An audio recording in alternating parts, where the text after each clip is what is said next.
Здравствуйте, дорогие друзья, уважаемые телезрители. У нас очередное интервью с наиинтереснейшим человеком из сферы спорта, если быть точнее, из сферы дзюдо. А, Мастер спорта СССР по дзюдо и самбо. Человек, который долгие годы очень близко работает с таджикскими дзюдоистами. Владимир Николаевич Ильчанинов. Владимир Николаевич, добро пожаловать к нам в студию. Рада вас, как всегда, видеть. Как таковой на телевидении у вас больших интервью за 20 лет работы в Таджикистане почти нет. Не приглашали, либо сами как-то отказывались?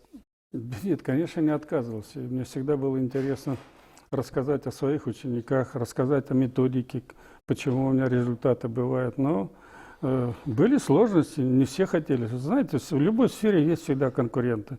И вот мои конкуренты всегда мне преграждали путь там, и в газеты, и в телевидение. Все равно, конечно, были некоторые интервью, но их действительно было немного. Вот. Ну, увы. Ну, вот даже просто вам могу привести пример, чтобы было особое отношение ко мне было в Таджикистане. Вот я официально эксперт Международной Федерации. Понимаешь, что это такое? Это вот Международная Федерация отправляет меня проводить мастер-классы, делиться опытом в разные страны мира. Я много лет пытался провести семинар в Таджикистане.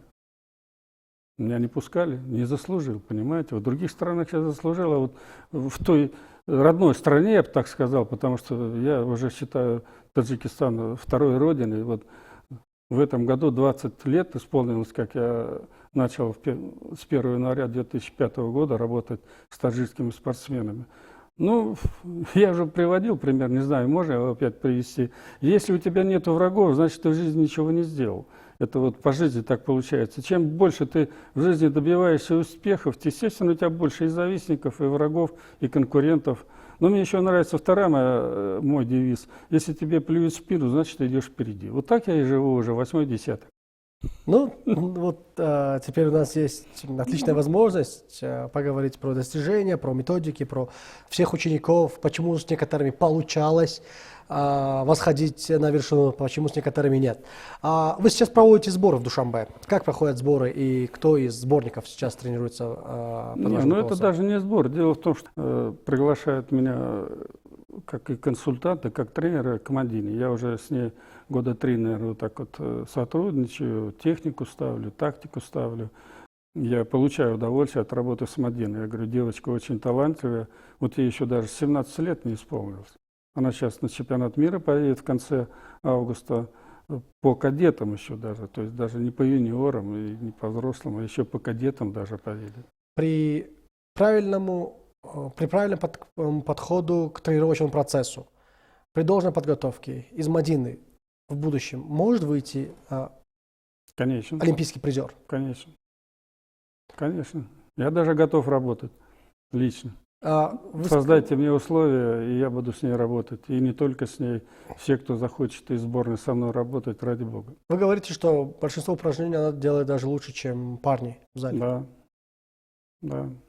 Это естественный дар, природный, либо же за счет трудолюбия она пришла к этому?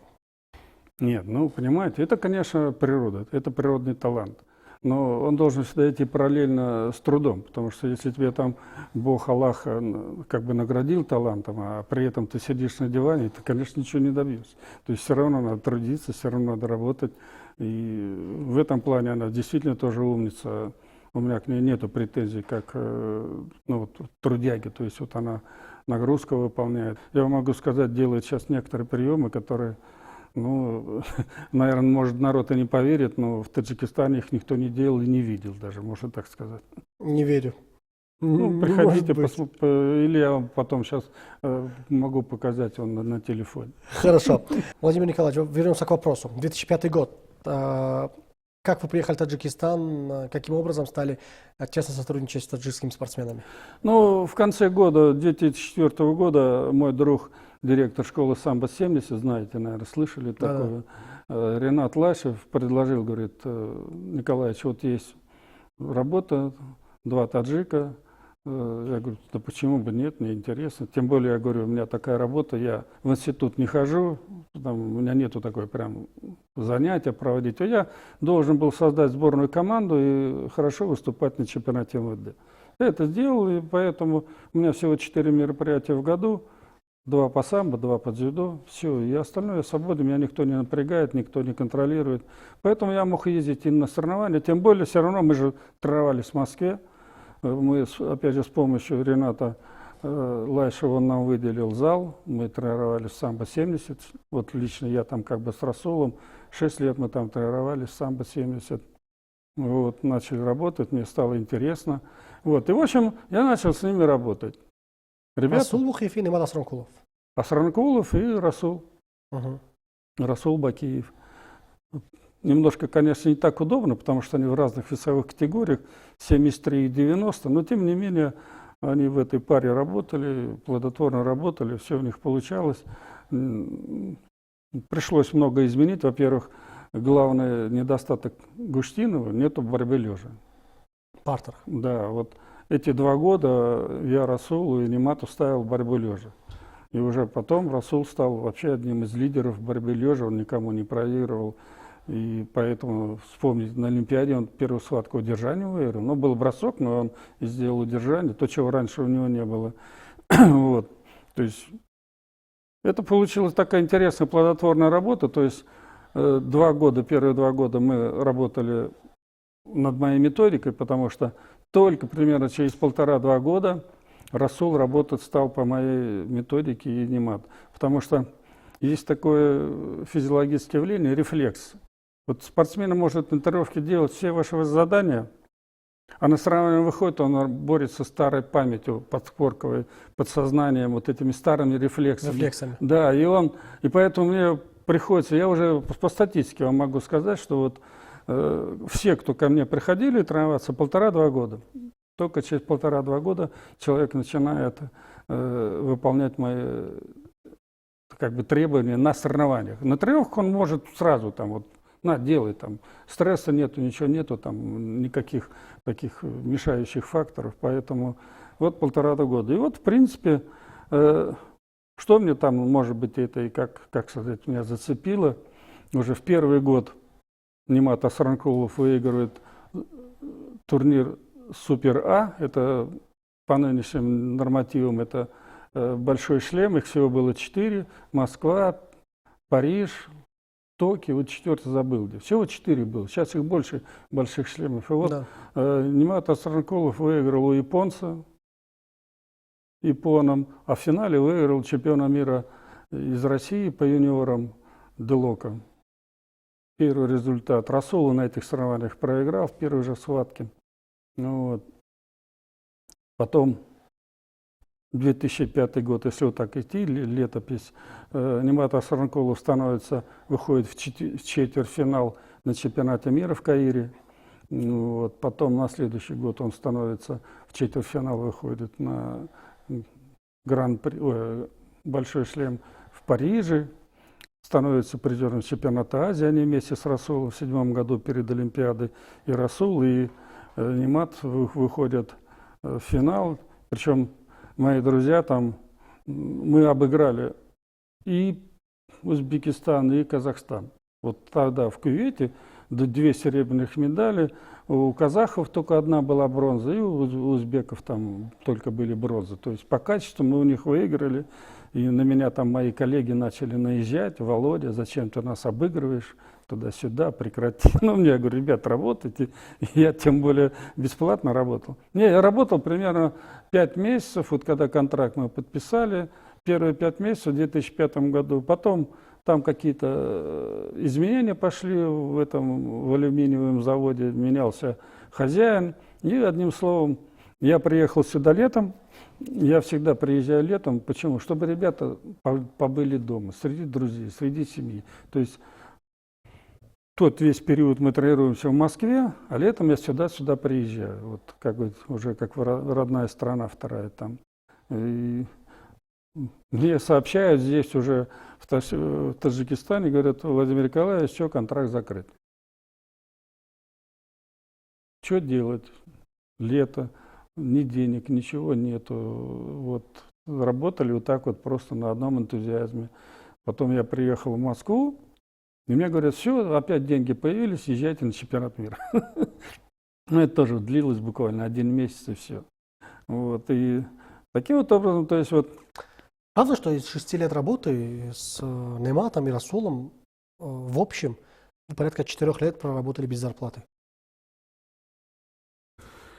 Ну, а как это? Это, наверное, ко мне претензия. Я Не-не-не, говорю, это правда, что вы 4 да, года работали без зарплаты? да, да. Всего лишь энтузиазм двигал вами? Знаете, Зачем вам готовить спортсменов другой страны, не родной для вас, бесплатно? Ну, еще раз я говорю, знаете, ну, может быть, я такой фанат или чокнутый человек. Во-первых, когда прекратили деньги нам платить, я уже к ребятам привык, я не мог их бросить. Потом как-то мне жена сказала, вот, ты там без зарплаты. Я говорю, Тань, вот я просто хочу проверить свою методику. У меня появилась возможность сейчас ездить на чемпионаты мира, Олимпийские игры и так далее, и проверить методику. Дает она результат или не дает. То есть это были такие, ну как сказать, может быть, тщеславные такие позывы. Я вот хочу вот доказать. Я в принципе доказал. Все, которые есть результаты, самые высшие в дзюдо, мои ученики достигли. И, ну, вот не могу, я не знаю. Вот так с Камроном было точно так же, перестали платить, там, с другим, там, вот Шакар Мирмамадов, он вообще у меня 6 лет бесплатно тренировался. Сейчас чемпион мира. Что, он об этом вспомнит, что он у меня тренировался? Он что мне принес, сказал, Владимир Николаевич, вот это твои деньги за мои тренировки с тобой. Там. Вообще, понимаете, вот большого спорта в Таджикистане, я считаю, просто тогда не было. Я вот сколько раз... Тогда не было. Да, Расулу объяснял там, говорю, Расул, ну ты пойми, мы одно целое, мы работаем на одну цель, у нас одна задача. И во всем мире так принято, когда премиально это получает всегда спортсмен, я говорю, 20-30% всегда идет тренеру.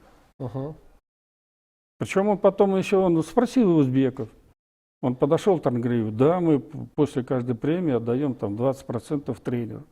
Я за 20 лет от спортсменов не получил ни одного самани. Ну, пригласят Дастархан, там что-нибудь. Но смотрите, значит, это не проблема министерства, это, значит, проблема самих спортсменов. И спортсменов тоже, конечно. Нет, но дело в том, что это идет как бы, вот когда вы добиваетесь результата, вот этот результат делится. Вот даже ведь, вы не знаете, не в курсе, вот когда идет награждение Гран-при, Гран-шлем, там 2 конверта. Это уже сама федерация делает. Участник, парticipant и коуч. 2 конверта. Вот когда у меня Камрон выиграл Гран-при, 1 конверт был его, 2 мой. Вот я впервые, может быть, тогда получил за спортсмена. Но не по инициативе Камрона, а по инициативе Международной федерации. То есть это они так делают. Бытует мнение, что вы берете исключительно тех ребят, которые полностью готовы давать результат, и с ними даете результат. Это Немат Асранкулов, это Расул Букиев, это Камрон Шоу Стопидион. Действительно, у них отличные результаты на мировой арене. Насколько вы согласны с этим мнением?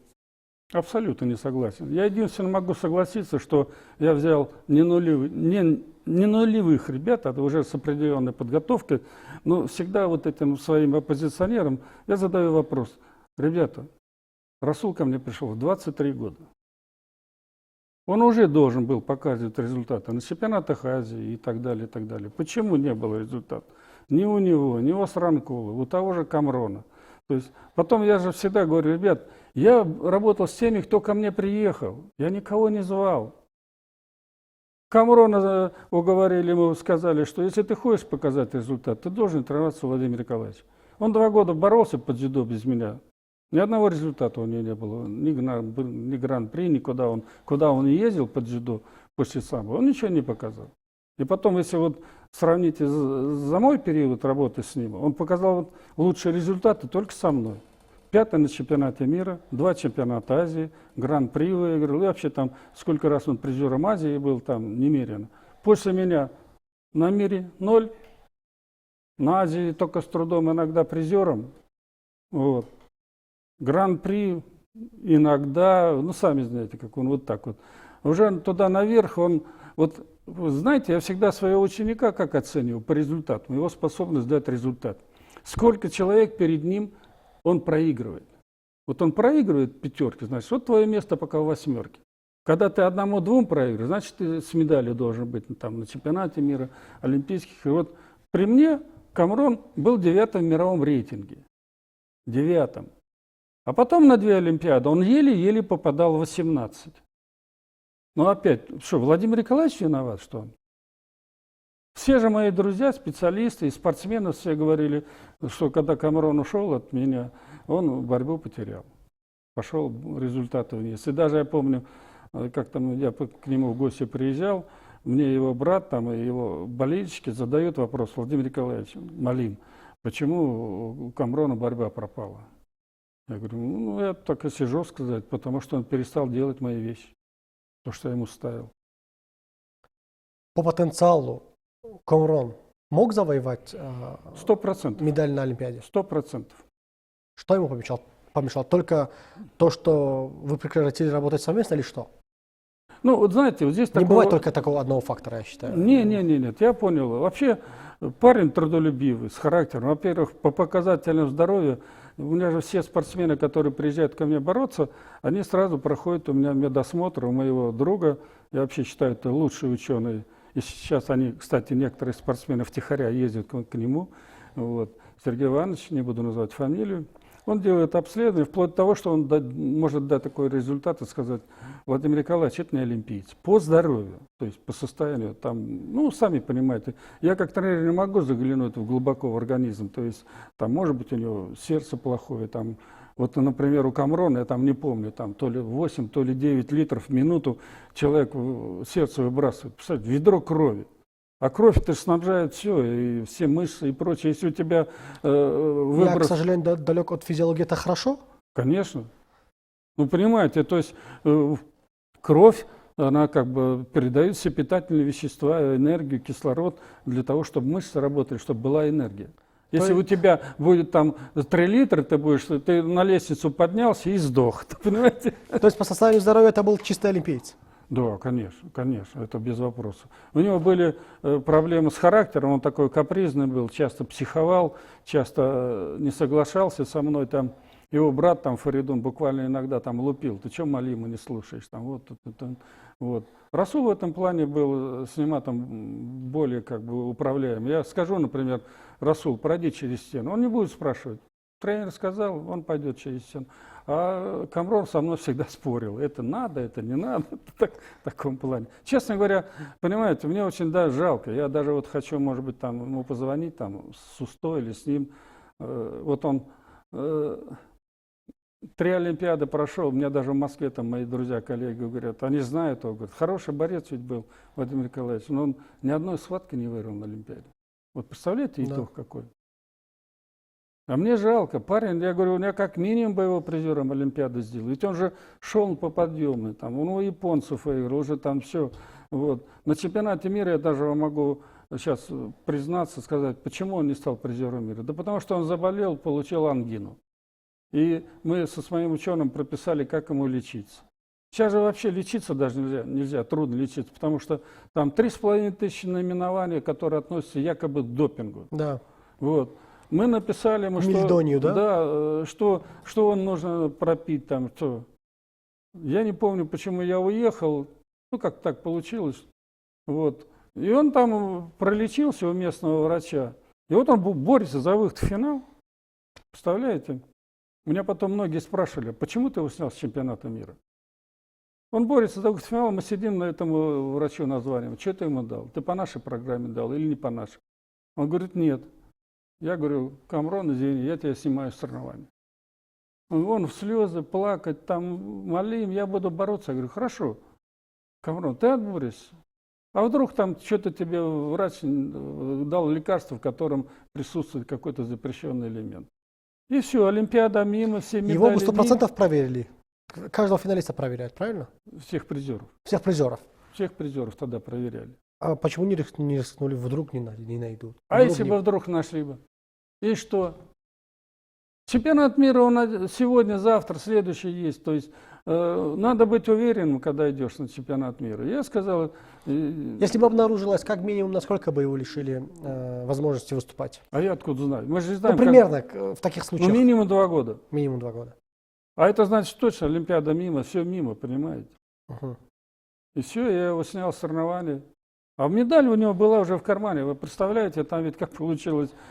Он должен бороться. Он говорит, Малим, но я хочу побороться все-таки за выход в финал с этим чемпион мира пока из Кореи был. Забыл его фамилию уже, старый стал. Вот. Я говорю, хочу с ним побороться просто так. И, в общем, он начинает бороться, классно борется. И подворачивается, я вижу, кореец летит уже. Я так за голову думаю, что сейчас будет? Он раз отпустил, и кореец вывернулся. Я говорю, ты что делаешь? Ты сердце мое пожалей. Да не, Малим, я вот попробую там вот это, вот это.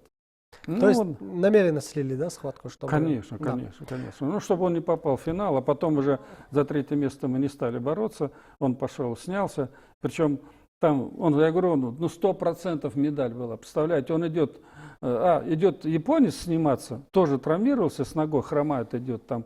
А его останавливают, стой. Таджик уже снялся. То есть вот если бы, даже если бы, скажем, такая ситуация, Камрон там, например, не болел, там, я его не снял бы, он 100% Представьте ситуацию, и японец бы первым снялся. Что бы делали тогда? А мы тоже бы снялись. Это можно. Это можно. Это можно. У Немата Асронкулова почему не получилось? Вы отмечали, что какая-то травма помешала условно выступить. Немат на все 100%. Асронкулов,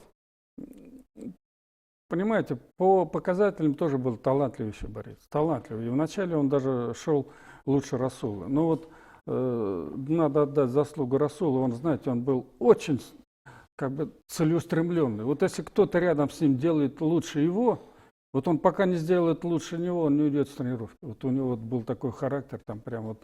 И поэтому, когда Немат первый показал результаты, а он приехал с чемпионата мира вообще плохой там Расул, такой расстроенный, в общем, я подхожу к нему, Расул, все, забудь, начинаем работать с нуля. Во-первых, там опять же вот эти вот, он остался с отборной с Базоровым, его после Базоров его 2-й раз повез в горы после меня, и Расул попадает в эту такую яму физиологическую, когда организм не готов показывать результаты. Еще он приехал, у него и на ноге что-то с пальцы сломаны или что-то такие. В общем, он приехал, вот я такого Расула не видел, он вышел, он просто стоял. Он даже ни разу ногой не махнул. То есть он был полностью никакой, он просто нулевой. Приехал, и он такой, вот он, знаете, даже он в лице стал черный такой, вот он так переживал там. Я его говорю, все, Расул, все, давай, зачеркни это, все, забудь, это чемпионат мира, начинаем работать с нуля.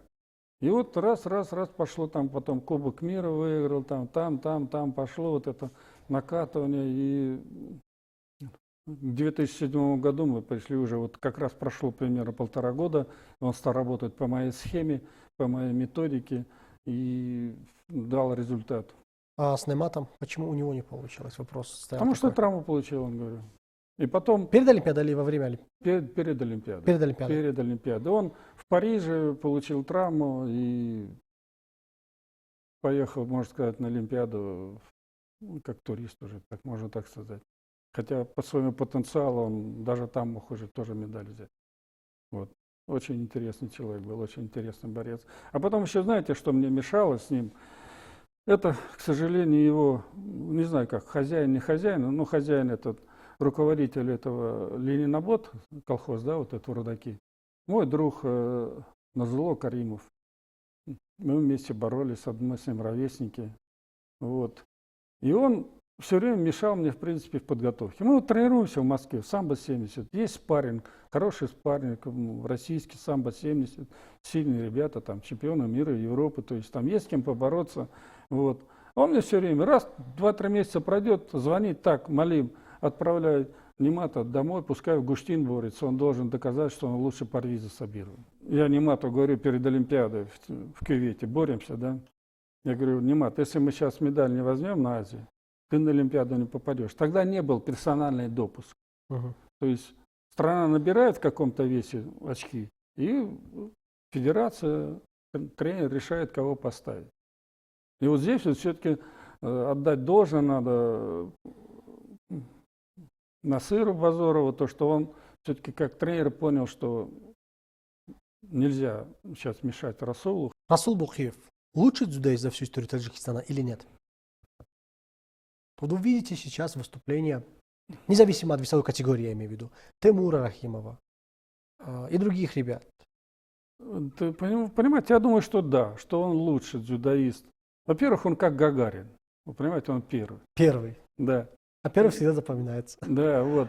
Потому что, вот знаете, вот я вот всегда анализировал и думал, там, мне иногда вопрос задавали, там, вот мои коллеги задают, там, особенно сейчас, почему таджики стали бороться.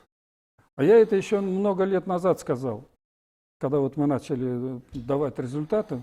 Я говорю, наша главная заслуга, Расула, моя, там, Немата, то, что мы дали веру таджикам, что они там могут давать результаты.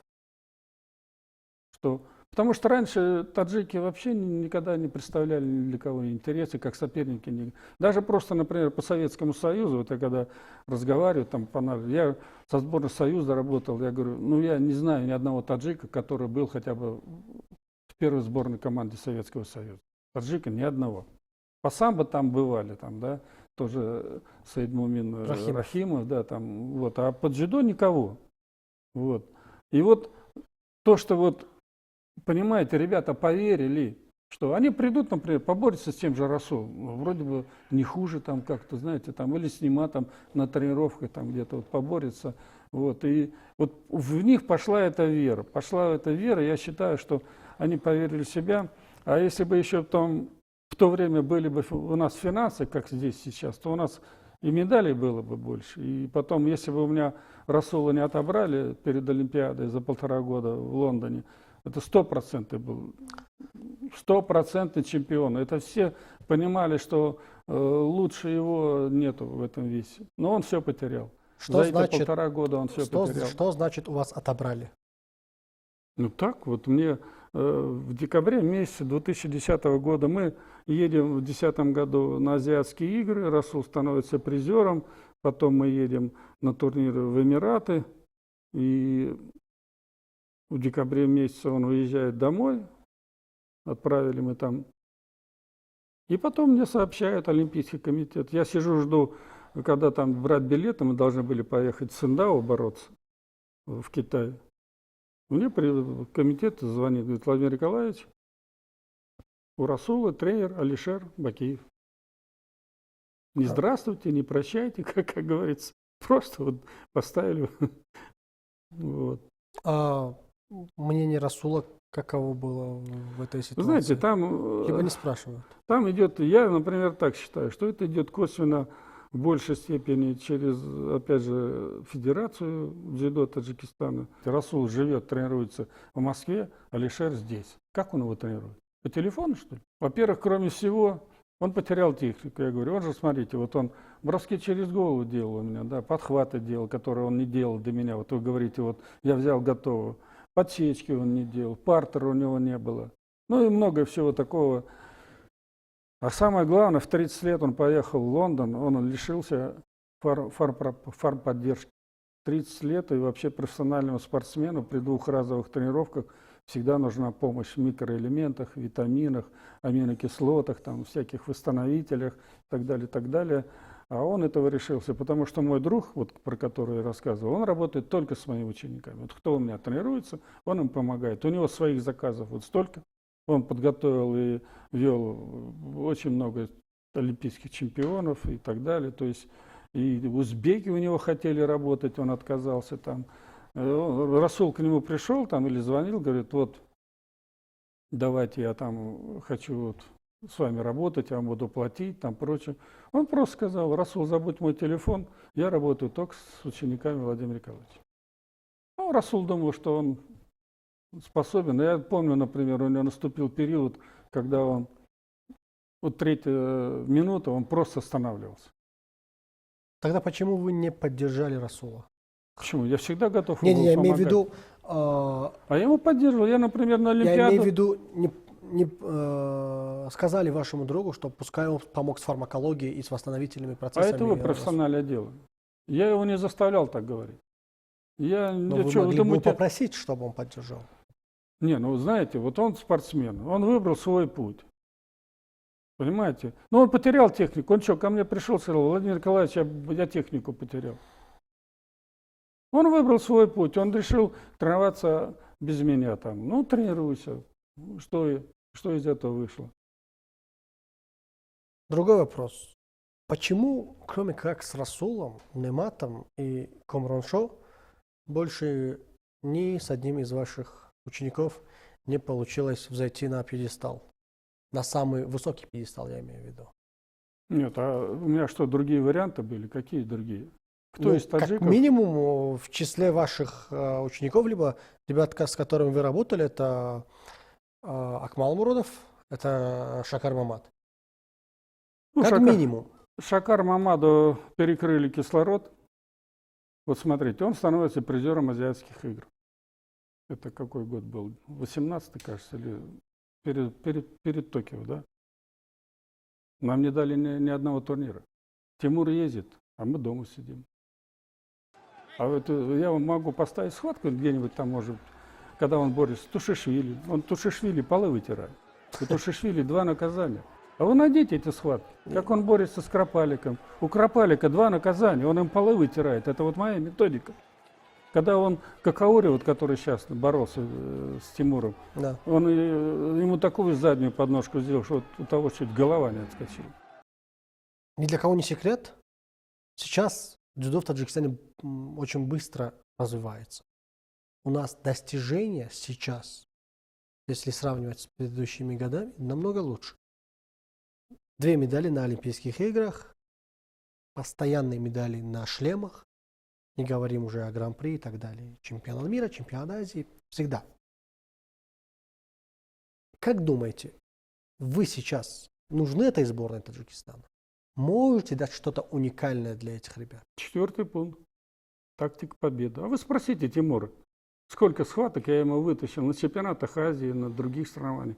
Он меня слушает, он выполняет мои установки.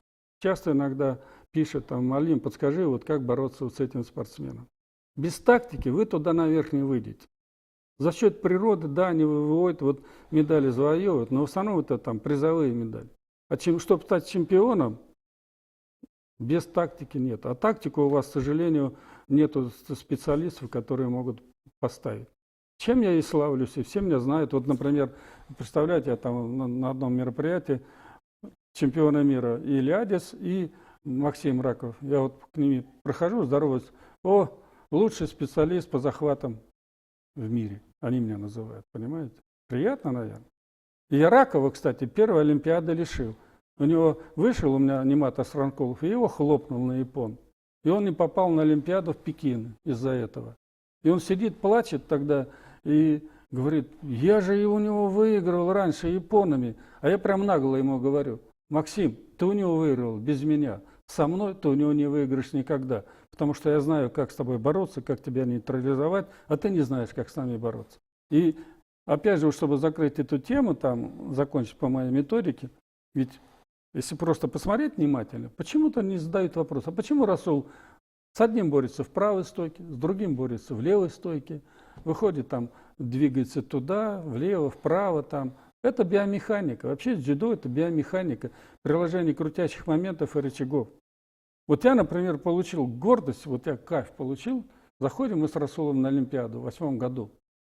Вот мы идем в тренировочном зале. Обычно, знаете, всегда идет какой-то такой глазами, жестами, там иногда спортсмена покажешь, я тебе сегодня там устрою. Вот мы идем с Расулом, как ледокол, от нас все отворачиваются. Из этих 32 человек только один раз за все вот карьеру вот с Расулом, то, что мы боремся, бросил Ван Кичун, чемпион мира, за выход чемпионата мира в Рио-де-Жанейро. Из этих 32 человек ни один спортсмен его не бросил и не знает, как бросить. Вот мой, максимум, как я должен спортсмена подготовить. Ни Камрона, Ни Акмал, тем более вообще там я даже близко не мог подвести к этой вот черте. Потому что я с Расулом 4 года полновесных работал. Я 2 года ему ставил свою методику, 2 года потом мы работали на результат. Вот возьмите, да, вот последний вам пример. Да, вот сам он боролся сейчас на чемпионате мира. Почему он не проиграл? Да потому что ему не дали захват взять левой рукой. Но это спортсмен так борется, он так случайно борется, у него такой стиль. А мой бы ученик вышел, он специально бы Самону отсушил левую руку, и тот бы ничего не сделал. Потому что он только в левой стойке борется. Так же, как, например, только в левой стойке борется, скажем, Имам Али. Я как-то один раз с ним встретился, я говорю, Имам Али, у тебя нету тактики, без тактики будет тяжело бороться. Он говорит, как это так можно? Я говорю, вот смотри, я одними передвижениями, я стал двигаться к нему в его рабочую руку, я говорю, как, нравится? Он говорит, не нравится. Я говорю, а вот если спортсмен в этих сравнениях так будет с тобой бороться, и как? Проблема, понимаете? Но, значит, у Самона есть качества, которые нивелируют его недостатки. У него сейчас хороший партер, да, у него есть Физически броски. очень мощный. Да. Я вообще, кстати, очень давно еще говорил Фатеху, я говорю, переведите 81 килограмм. Чего вы его гоняете в 73? Тогда, когда еще вот перед Лондонской Олимпиадой. Он высокий, он все равно уйдет туда. И чем раньше он бы ушел, тем было бы лучше. А какие самые ближайшие планы? Ближайшие цели? планы? Спортивные или какие? Думаю, касательно именно дзюдо. Нет, ну планы какие, например, вот мне осенью будет 72 года, я считаю, в принципе, я неплохо выгляжу, и двигаюсь, и даже борюсь. Да, Иногда, молодо, да. кстати, выглядите. Да, намного. я говорю, я бы хотел, например, замахнуться, как говорится, на 6-ю Олимпиаду, но уже сейчас только с деньгами. Сейчас только с деньгами. Вот. Энтузиазм закончился? М? Энтузиазм закончился? Не, просто хочется что-то оставить там и жене, и детям там хоть что-то подзаработать, там чем-то их побаловать в таком плане. Я человек аскетичный, то есть мне много ничего не нужно там, вот, ну, по крайней мере, вот жене там хороший бриллиант купить, там, еще такое, знаете, там, ну, буквально так там. Я вас искренне благодарю за участие в нашей программе. Очень приятная беседа, очень много нового узнали. И надеюсь, что наша следующая встреча будет после какой-нибудь из ваших чемпионских достижений со своим учеником.